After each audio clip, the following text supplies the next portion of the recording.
제 9주차 두 번째 영상입니다. 자, 오늘 이 시간에는 지난주에 이어서 그 소확행의 여행 프로그램으로 그 촬영을 다녀왔던 곳인데요. 지난주에는 오카야마 현에 대해서 소개를 해드렸고, 이번 주에는 야마구치 현에 대해서 소개를 해드리려고 합니다. 먼저 이 야마구치 현은 동해 쪽이라는 거는 우리나라하고 가까운 쪽이에요. 야마구치현에서 한국과 가까운 곳은 농업, 어업이 발달해 있고 일본 내, 그러니까 세토나이카이 쪽이라고 하는데 그쪽으로는 중화학공업이나 석유화학이 발달되어 있다고 합니다. 그래서 이거를 이제 소개를 해드릴 건데 우리가 중간고사 과제물로 이제 제출했던 것 중에 도시, 가고 싶은 도시 또는 뭐 다녀왔던 도시 소개하는 게 있었잖아요. 거기에서 한 학생이 이 야마구치 현에 대해서 조사를 해서 잠깐 소개를 먼저 해드리고 그 다음에 이제 제가 다녀왔던 야마구치에 대해서도 같이 보겠습니다.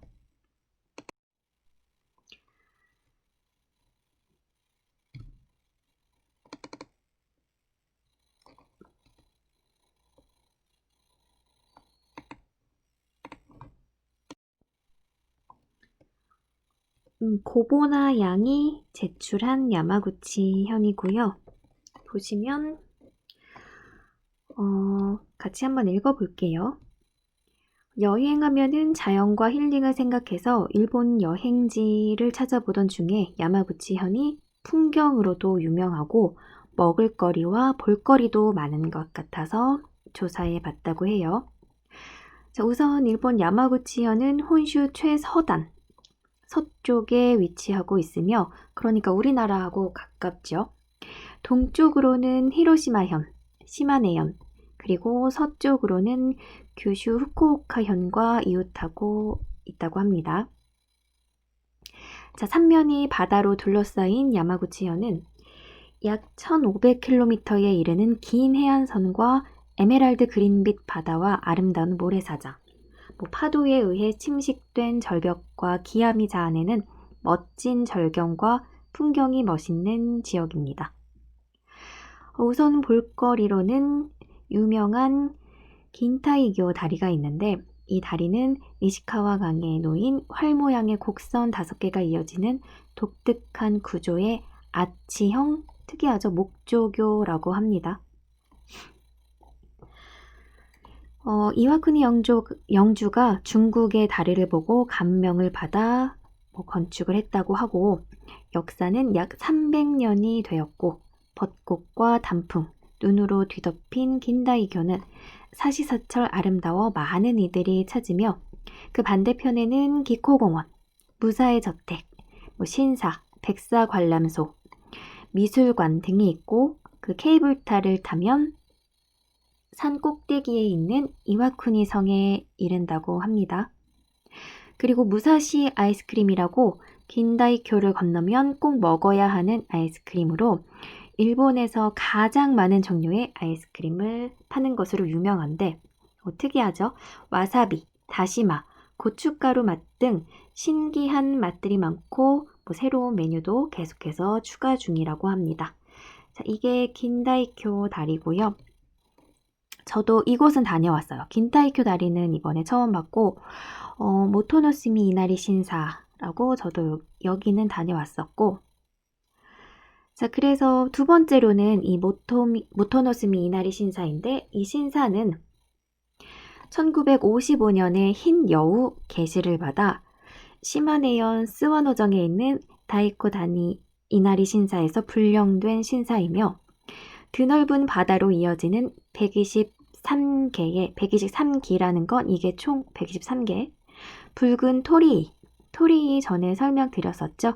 여기 봉황, 그 토리는 새라는 뜻이잖아요. 그 옛날 말로 치면 이제 봉황이 있는 곳으로서 봉황은 이제 인간과 신의 그러니까 신에게 인간의 뜻을 전해주는 그런 역할을 했다고 하잖아요. 그래서 새가 있는 곳, 봉황이 있는 곳이라고 해서 토리라고 한다. 자, 이 토리가 매우 인상적인 곳이며 그 토리 위에 세전함이 있어서 여기 세전함으로 동전 던지기를 해요. 그 동전을 던져서 세전함에 들어가면 소원이 이루어진다고 전해지고 있습니다. 자, 그리고 또 유명한 루리코지 5층 탑이 있는데 일본의 3대 명탑으로 꼽히며 1399년 오에이 전란에서 목숨을 잃은 오지 요시히로의 영혼을 달래기 위해 그의 동생이 1422년 건립한 것이라고 합니다. 숲을 사이로 살짝 몸을 숨기고 있는 암갈색의 5층 탑은 높이 31m의 정교한 목조 기술을 과시하는 일본의 국보이자 오우치 가문이 이곳을 통치하던 당시의 부와 번영을 느끼게 하며 그 탑이 자리하고 있는 고잔공원에 벚꽃과 매화가 만발하는 봄이면 경치가 더욱 빼어나다고 합니다. 루리코지 5층 탑. 자, 그리고 네 번째로 보나양이 소개해준 곳은 호후텐만쿠인데 이 텐만쿠는 스가와라노 미치자네를 모시는 신사.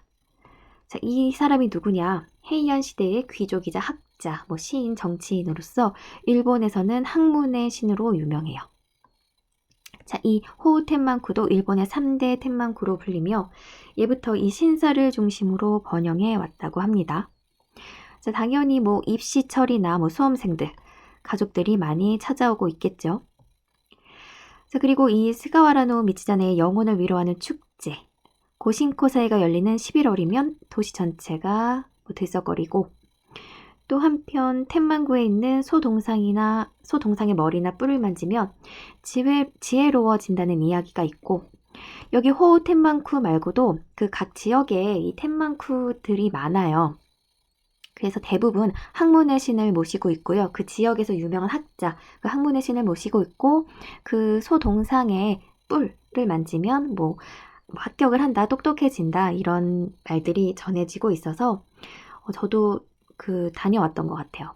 이 텐만쿠는 아니고 다른 지역의 텐만쿠였는데 관심이 있으신 분들은 다녀오시면 좋을 것 같고 그런데 혹은 자신의 아픈 곳과 같은 소의 부위를 만지면 병이 낫는다는 설도 있고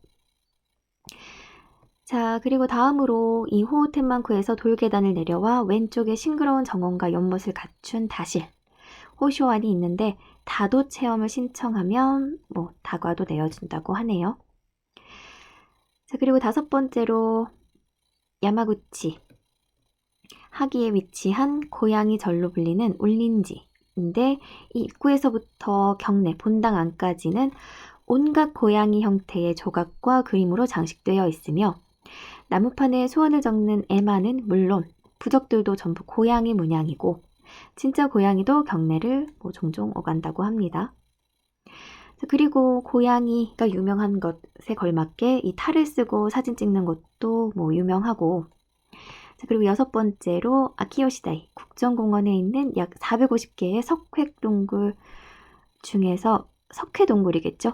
중 규모가 가장 큰 슈오도인데 총 길이가 8.9km에 가장 넓은 곳에 폭이 200m, 가장 높은 곳의 높이가 80m, 동양의 최대 규모라고 합니다. 자, 그래서 기이한 형상의 석회암과 그런 것들이 유명하고 석회암이나 동굴이 유명하고 일반인이 오타가 많네. 일반인이 관람할 수 있는 구간은 1km 남짓하지만 그것만으로 관광하기에는 충분하겠죠. 안내 음성도 4개 국어 제공이 되고 자, 그리고 일곱 번째 소개하는 곳은 유다 온천. 자, 알칼리성 원천이 하루에 200톤씩 나오는 유다 온천의 성분은 통증 치료와 피로 회복. 대부분의 온천은 이렇죠. 자, 그런데 여기는 야마구치현은 여우, 특히 하얀 여우, 흰 여우가 유명해요. 이 흰 여우의 전설을 지닌 온천 마을로 800년 전 흰 여우가 이 온천에서 다리를 치료하는 것을 보고 이 지역에 그 치료, 아까 얘기했던 피로도 풀고 통증 치료도 하고 그렇게 했나 봐요. 자, 그래서 이 유다 온천역 근처에는 큰 흰 여우상을 비롯해서 마을 곳곳에 여우상이 많이 있고 여기 유다 온천 이렇게 보이나 지금? 여기 흰 여우가 여기 있네요. 여기도 있고. 자, 그 다음에 나왔다. 저도 야마구치에 가서 이 기왓장 소바를 먹고 왔는데, 이 야마구치 하면 명물 요리로는 이 카와라 소바라고 해서 기왓장, 카와라가 기왓장이에요. 자, 말차를 넣어 만든 녹색 소바이고요. 뜨거운 기와를 이렇게 열을 주어서 뜨겁게 만들어서 달군 후에 여기 위에 이렇게 소바를 올려서 먹는데 야마구치현의 향토 음식.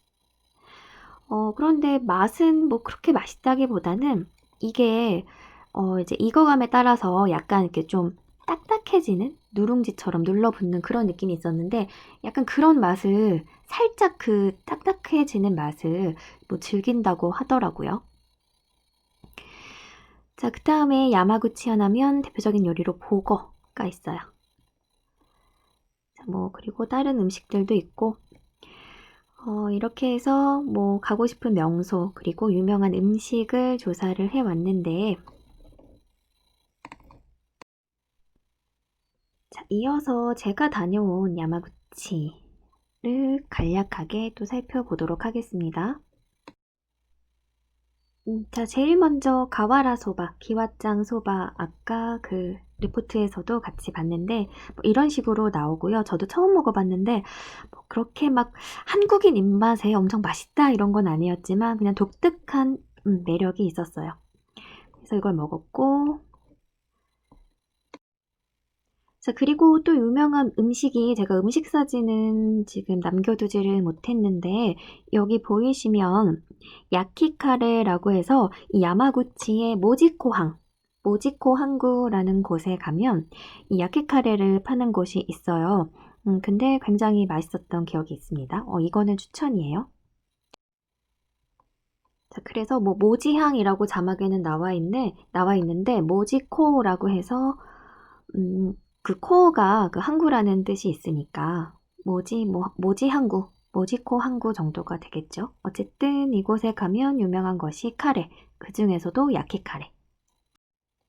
자, 아까 그 모지코항에 있던 야마구치에서 넘어왔는데 이곳은 시모노세키예요. 자, 그래서 시모노세키 하면은 그 마찬가지로 시모노세키 항에 가라토 시장이라고 있는데 뭐 우리로 치면은 뭐 큰 규모의 수산시장 뭐 정도로 생각하시면 될 것 같아요. 이 시장 내에 회전 초밥집이 뭐 몇 군데 있는데 이제 유명하겠죠. 자, 그곳에서 먹은 이제 회전 초밥인데 이거는 뭐냐면 그 고래고기였어요. 고래고기였는데 뭐 생각보다 되게 맛있었던 기억이 있습니다. 뭐 회전초밥집은 뭐 우리가 흔히 아는 그 회전초밥집이었고요. 자, 그리고 자, 아까 그 보나양이 조사한 레포트에서도 그 보거가 유명하다고 나왔잖아요. 그래서 복요리를 빼놓을 수가 없겠죠. 그래서 보거를 먹었고 보거가 유명한 것처럼 뭐 이런 식으로 보거 동상이 많이 세워져 있었는데 뭐 그렇게 크기가 크진 않고 그냥 작게 귀엽게 이렇게 세워져 있더라고요. 자, 그 다음에는 차를 타고 조금 이동을 해서別府에 있는 벤텐 연못이라는 곳인데요. 여기에서 이제 유명한 게 송어 낚시를 직접 즐길 수가 있어서 낚시를 했던 뭐 경험이 있는데 이게 생각보다 어렵더라고요. 저는 이제 낚시를 여기 가서 처음 해봤는데 아무튼 생각보다 어려웠어요. 그냥 물고기, 밥, 미끼를 넣고 그냥 그 낚싯대만 넣으면 되는 건 줄 알았는데 그게 생각보다 잘 안 되고 또 물고기가 잡혀도 그게 낚아채는데 기술이 있어야 되겠더라고. 그게 없으니까 그 물고기가 바늘에 찔려서 막 피가 나는 아무튼 좀 무섭고 좀 그랬어요. 낚시 좋아하는 친구들은 가보시면 재밌을 것 같아요.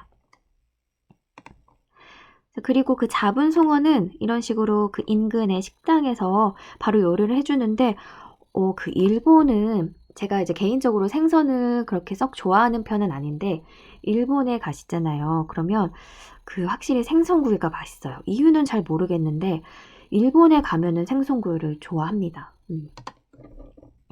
자, 이것도 추천을 드리고요.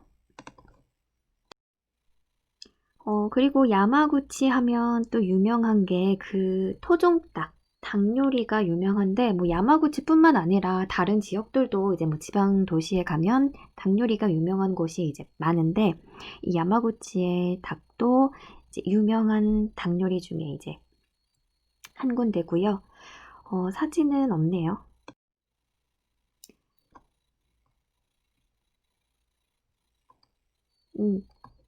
자, 그 다음으로 또 유명한 게 아까 그 보나양의 레포트에서도 나왔지만 모토노스미 이나리 신사라고 해서 뭐 흰 여우의 계시를 받아서 뭐 설치를 했다고 하죠.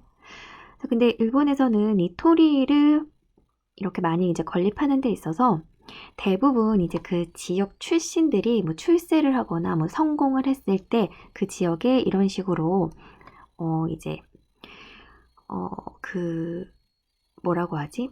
기부를 한다고 해야 되나? 그런 식으로 해서 이 토리를 하나씩 세우는 그런 풍습이 있어요. 그래서 여기 가서 이제 자세히 보면 이 토리를 각각 이제 기부한 사람들의 그 성씨가 이름이랑 적혀 있는 것을 확인하실 수가 있습니다.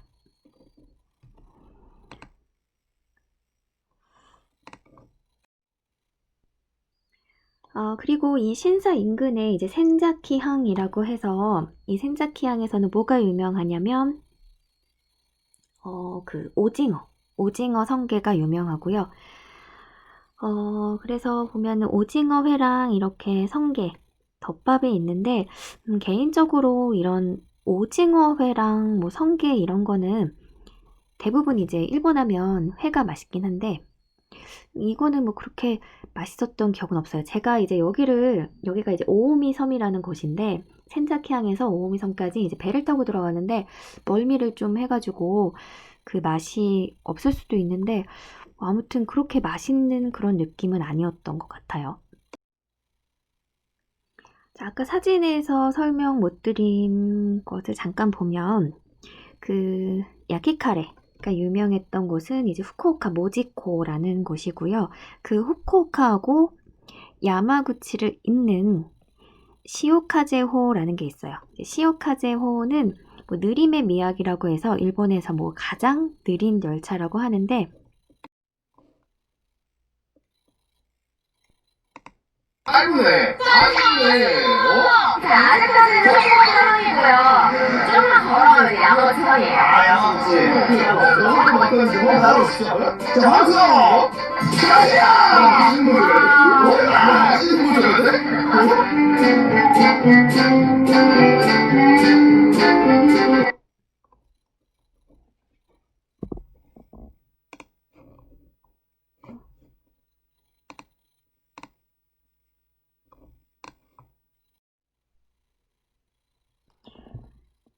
자, 그래서 여기 관몬 터널이라고 써져 있는데 이 시오카제 호를 타고서 이 관몬 해저 터널을 지나면 비행기나 뭐 다른 운송 수단을 타지 않고 후쿠오카 현에서 야마구치 현까지 이제 갈 수 있는 거죠.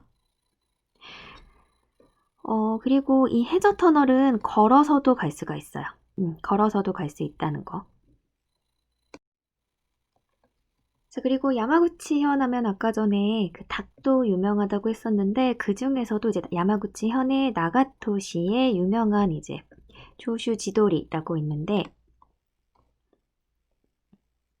여기 나가토시가 샤오슈도리라고 해서 이렇게 흰털 가진 소독살이 유명하고 그다음 더 유명한 거는 샤오슈 구로카시와라고 해서 흑개가 유명해요.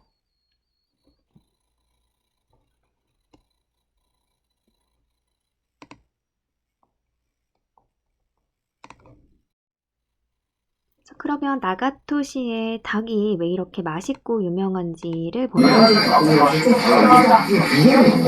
유명하게 자마먹고라고 어묵이 유명해요. 그 어묵 찌꺼기를 잘 먹으로부터 준다고 먹는 게 아니고. 그러다 보니까 이 양계업이 잘 나갈 수밖에 없었거든요.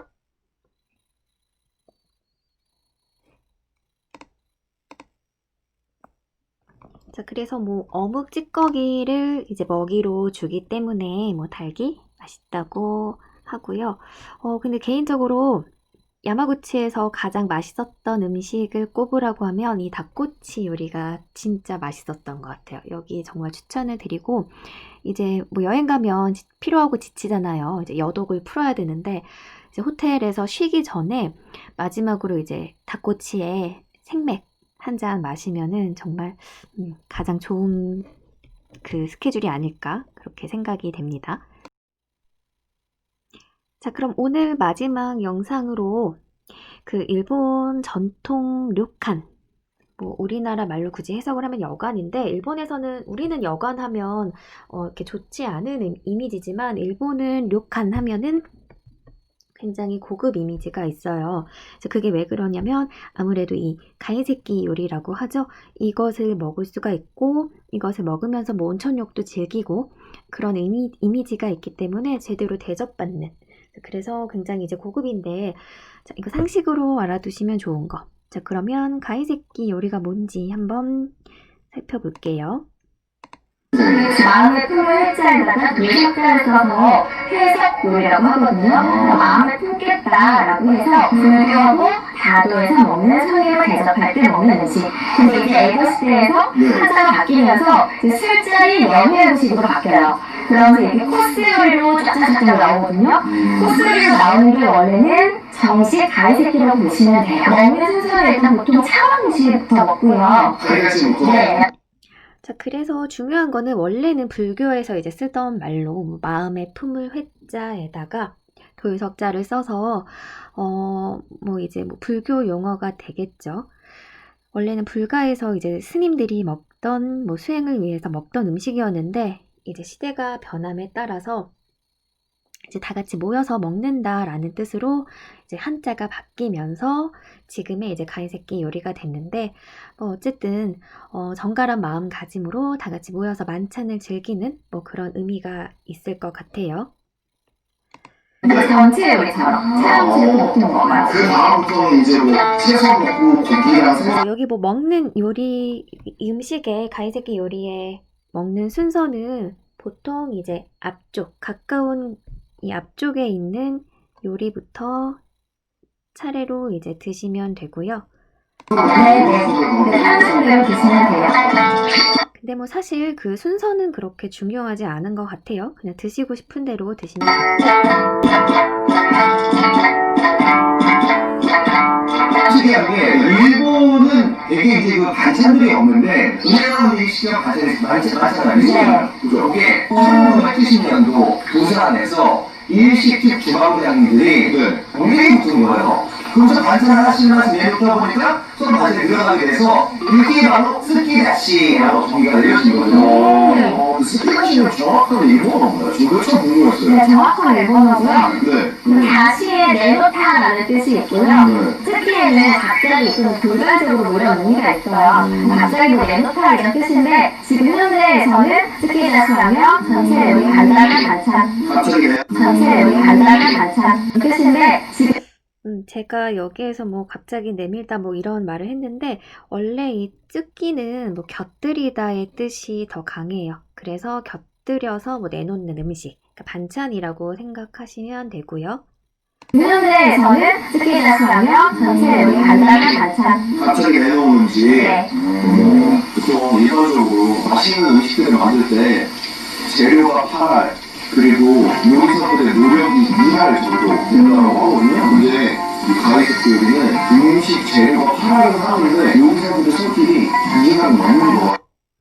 그래서 가이세키 요리하면은 이 주방장이 그 굉장히 이제 제철 재료를 가지고 정성스럽게 만든 뭐 그런 게 있기 때문에 그 고유의 맛 하나하나를 즐기고 음미하면서 먹는 그런 게 또 중요한 것 같아요.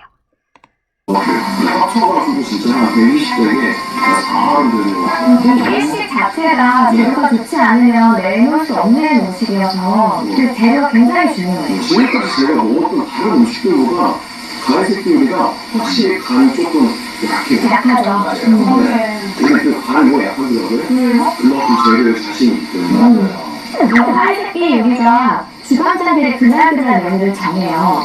제가 지금 말씀드리는 거는 그날그날 메뉴를 정하는 거는 이제 정말 이제 고급 료칸 중에서도 그 카이세키 요리에도 그 뭐라고 하지? 뭐 최상급이 당연히 있겠죠. 정말 되게 비싼. 보통 이제 제가 여기에 여행 가서 먹은 것도 그렇고 이제 뭐 보시면 알겠지만 완전히 이제 최상급까지는 아니지만 딱 그날의 손님 한 사람을 위해서만 대접하는 뭐 그런 문화, 풍습이 있어요. 그거에 대해서 지금 이야기를 하는 건데 되게 오래된 전통 영화에 가면 주방장이 그날 날씨를 딱 살펴보고 국가를 했어요. 메뉴를. 무슨 음식을 네, 뭘 만들까? 만들까. 굉장히 정성이 깃든 요리라고 보시면 돼요. 그래서 그날의 그 마음을 품 그날의 날씨를 보고 뭐 예를 들어서 이제 뭐 눈이 내린다. 그러면 눈 내리는 날에 이제 어울리는 뭐 따끈따끈한 이제 요리를 이제 정하는데 이제 그 정하는 데 있어서도 그 지역에서 그 제철에 나는 거를 가지고 정해서 정말 딱 그 손님 한 분을 위해서만 막 정성을 깃들이는 뭐 그런 풍습 문화가 있으니까 일본에 이제 여행 가시면 당연히 호텔도 좋겠지만 이런 전통 료칸에 묵어 보시는 것도 추천을 드리도록 하겠습니다.